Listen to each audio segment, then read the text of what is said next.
Do you know, it occurred to me the other day, this channel's called EV Opinion, and all I ever talk about is electric cars. So today I'm going to redress that balance. I'm going to need this and a bit of energy.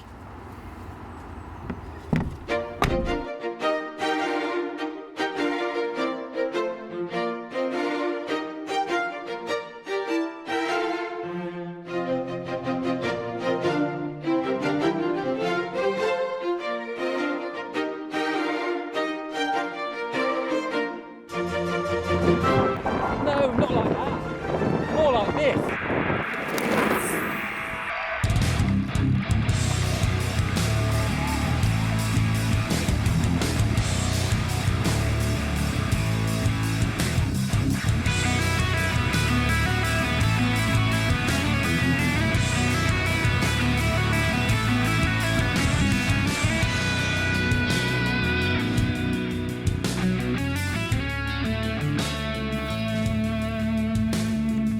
You didn't think I'd just turn up with any old bike, did you? Of course not. It's an electric bike, and I have to say, first impressions of this bike are very good. I've never ridden an electric mountain bike before, a push bike of any description that's electric before. So I need to first of all thank the chaps at the Forge Cycleworks in the Furlong in Ringwood. They very kindly lent me this bike for the day so that I can see what it's like. And very nice it is too. So let me explain to you what we've got here today. We've got a Merida e-120 800. It's currently retails for around about £4,500. So let's tell you what's in this bike first of all, and I'll run you through all the components. We've got an aluminium frame with 120mm of travel, hence the e-120, RockShox Revelation front forks.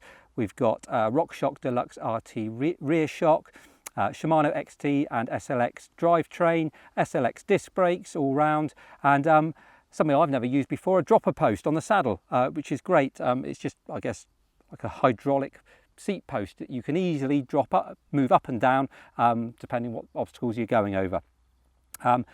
That's the kind of the, I guess, headline parts of this particular bike. Weight wise, I think it's around about 20 kilograms, which isn't light. The bike that I currently ride obviously isn't an e-bike. It's a hardtail, so it hasn't got the weight of the rear suspension, but it's about 12 kilograms. This one, they generally reckon that the battery and the motor add about 7 or 8 kilograms to a bike. So if you consider this has also got a rear shock compared to mine, actually this is quite a light bike with the extra weight put in with the battery and the motor. And interestingly enough, the motor, much like the electric cars we've got, it's very low down. So in my car, the batteries are along the floor of the car. That keeps the weight low and keeps it balanced. It's the same in this. It's right there in the crank. It's a crank drive motor as opposed to a hub. A hub one, you can get, they're cheaper. They're all right for on the road and you're kind of nipping to the shops and back. But actually, it doesn't balance the bike as well. And as soon as you put suspension on it, it ruins the suspension and how the bike handles. So a crank drive motor in this one is very good. And that motor is the interesting bit that you want to hear all about. So let's tell you about the motor and the battery. So the motor itself, that kicks out 70 Newton meters, and it's powered by this 504 watt-hour battery. So it says it's good for about 100 kilometers. I guess that depends how you ride it and the modes you ride it in. So you've got 3 modes. You've got Eco, Trail and Boost. I rode from the shop on roads out to the forest here on Eco, and now in all the modes it will only assist you. So this isn't like a motorbike where you twist a grip and it powers you along without touching the pedals. You have to be pedaling. It will only assist your pedaling up to 15 miles an hour, and that is because of the law. Certainly here in the UK, any more than that and you have to start thinking about licenses, MOTs, insurance, wearing a motorbike helmet. That's the cut-off point. When I first saw this bike, I was surprised just how big these tyres are. They're 27.5 inch, which so you're not 29er, you're not the normal 26 inch mountain bike tyres. It's that in between. Sometimes they're called 650Bs. I actually have this size tyre on my current bike, certainly the diameter, because I find 29 is too big for me. 26 is fine, but I like the 27.5 because I do a lot of trail riding and I like the way it zips along. I can get the speed. But diameter, what are these? These are 2.8 wide. So that is really, really wide, which to me makes no sense, because it creates too much of a buffer as you're riding along, too much resistance to push through the air. Actually, once you marry that up with the motor and you get off-road, suddenly this made sense. The amount of power that you put through this back wheel from that motor as you're going up an incline, you're glad of this extra grip and these thick tyres. So they definitely make sense on here, and it makes it feel a really, really nice handling bike.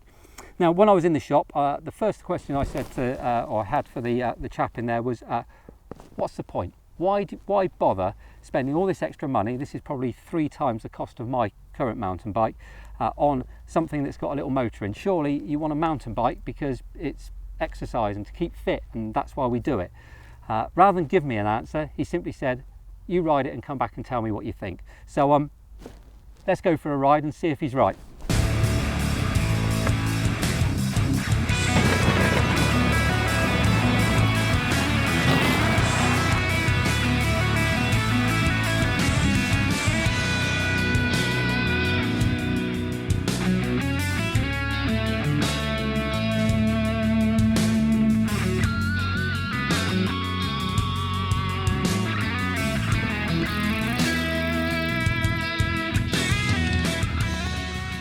You know what, I've been out on this thing for about 3 hours now, and it's years since I've gone this far on a bike round here. It's the joy of an electric motor and a battery. It's the same in a car.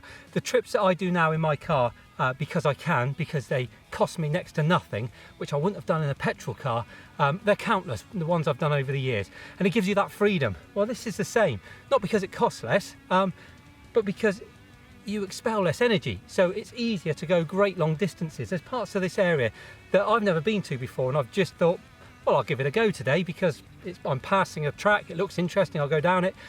I know I've got the energy and the power in the bike to get me back however many miles I've got to go to get it back now.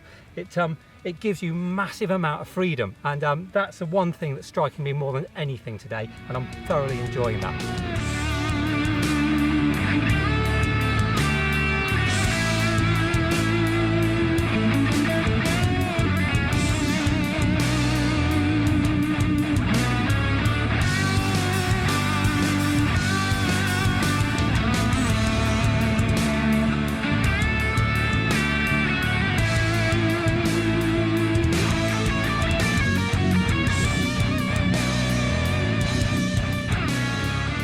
What about that question? That question that I asked right at the start, what's the point of these e-bikes?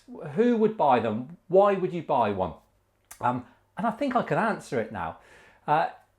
If I look at myself, I've ridden mountain bikes since I was a kid. I've never competed on them, but I've cycled with people that do compete. I've done lots and lots and lots of miles on various days, various trails, various conditions. I enjoy mountain biking. But what I've found is as I've got older and I've got a family, my leisure time, same as everybody else, it's reduced. So now I find that I just get maybe a couple of hours during the day when the kids are at school and everything else is done, where I can go out and do something for myself.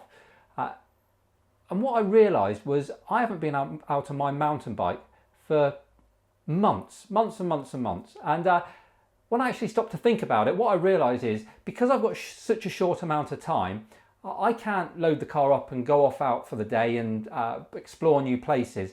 I basically have to cycle from here. Now, I'm very fortunate I live on the edge of a forest, but even so, my route is a loop that I do. I know where I'm going, I do the same every time. And I think the reason I haven't been out on it is because I was getting a bit bored. Yes, it was okay fitness, but that's not why I cycle. I cycle for fun. I cycle to see the countryside, maybe enjoy it with friends, or just get out on my own and see something new. Well, that wasn't happening anymore. And I think that's why my bike has just sat in the garage and hasn't been used. Now you put that onto this bike that I've just been using, and all of a sudden that freedom that I spoke about before has come back. And what I realised today is there was tracks, paths, areas that I've never explored before. That the only reason I haven't explored it is because I haven't had the time or the inclination to go down a track that I didn't know where it went, hoping that it didn't turn into a dead end and I had to cycle back. Well, twice today, I think I probably travelled the best part of a mile down a track to find out it was a dead end and had to come back again. I didn't care. It was great because I had that assistance and I could just keep riding. And like I said, yes, it was a workout, but don't get me wrong, if I wanted it to, I could put it onto boost and it assisted me no end. And it got me out of some quite sticky situations. So I was able to go that much further, explore that much more. And I found that I actually enjoyed my ride more than I've enjoyed mountain biking for a very, very long time. And it wasn't just the trails that I was going on, some of the hills I would never have attempted on my bike. They were so steep and so full of sand that actually if I flicked it into boost, sat back on those huge tyres that it's got and allowed it to assist me up the hill. And there is a technique. It took me a few times of falling off to actually work out that technique and how to balance it and how to use that motor in the most efficient way.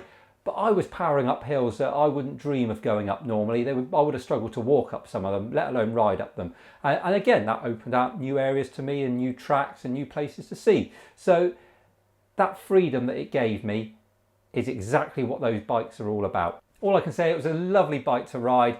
It's converted me from being a total skeptic into somebody who really gets it now. And I have to say, if I was still doing my old job where I used to cycle to work, it was about a 12-mile trip through the forest. It was lovely. But by day 3 and 4, I was starting to get a bit tired and a bit fed up with it. Actually, if I was still doing that, I think I could probably justify the expense of buying certainly one of the lower range ones, because I wouldn't have to use the car at all. Even on horrible days, I would happily jump on that bike and cycle through the forest with that assistance that it gives you. So perhaps commuting, if you do that a lot, maybe that's another reason to look at them. But either way, lovely day out.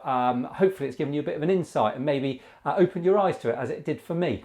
But that's the end of the video. So if you've enjoyed it, hopefully you can like and share the video. If you're not doing so already, subscribe to the channel. I know it was a bit different today, but if you have come along because of the bike, have a look at some of the other videos. There's lots about electric cars and I will be going back to that next time. So yeah, I'm hoping actually, on a side point, this might be the start of a little series over the coming months of just some alternative electric vehicles. I've got a few things lined up. I'm hoping they'll come off, so maybe a few more of these slightly different videos if you've enjoyed them. If you haven't, let me know. There's always plenty of people that are happy to comment about these things. But either way, yeah, hopefully you've enjoyed it, and I'll see you again next time. Take care.